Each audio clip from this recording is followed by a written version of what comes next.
Hi there, I'm Geoff Thompson and I'm a policy officer for the Ulster Farmers Union, and this week I'm going to talk about farm break-ins and what steps producers can take to protect themselves, their livestock and their businesses from these types of incursions.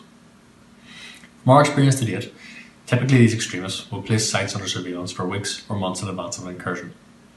This will include nighttime trespass and breaking in, and leaving behind small video recording devices.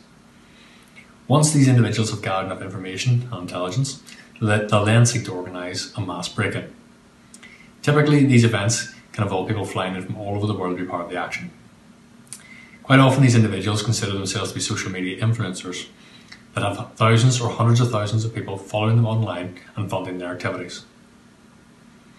Typically, these individuals will seek out the most graphic footage, typically injured, ill, or fallen stock, as these ultimately further their cause, which is to turn the audience off meat consumption.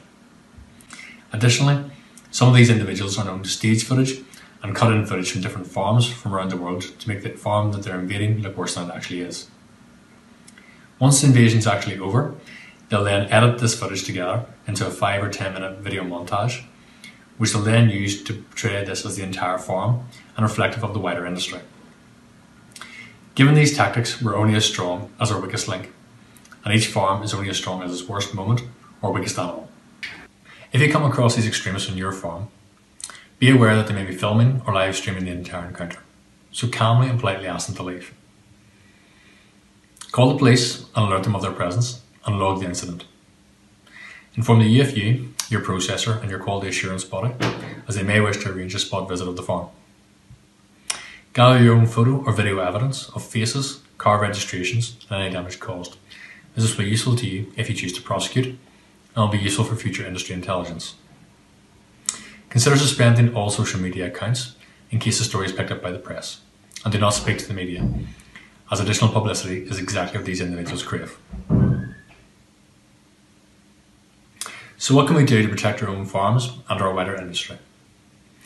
The first most obvious step is to make sure our own house is in order.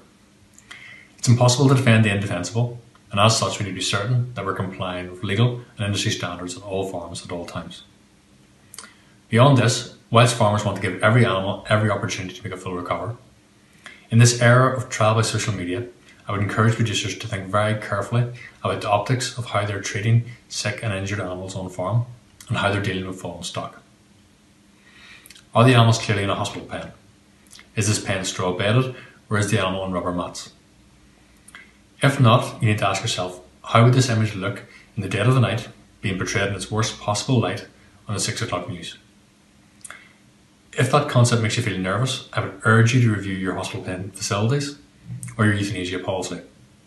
It may be better to err on the side of caution and remove the animal early. Secondly, these groups seek out fallen stock. Given this, it's advised that the last thing you do on every day is to check the animals, consider what needs to be euthanized, and euthanize it before you go in for the night.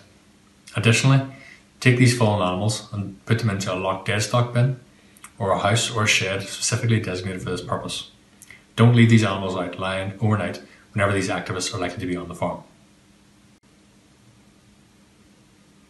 One of the aspects of these break-ins troubling farmers the most is the biosecurity risk to their animals and the sense of violation caused by strangers from all over the world descending onto one's property.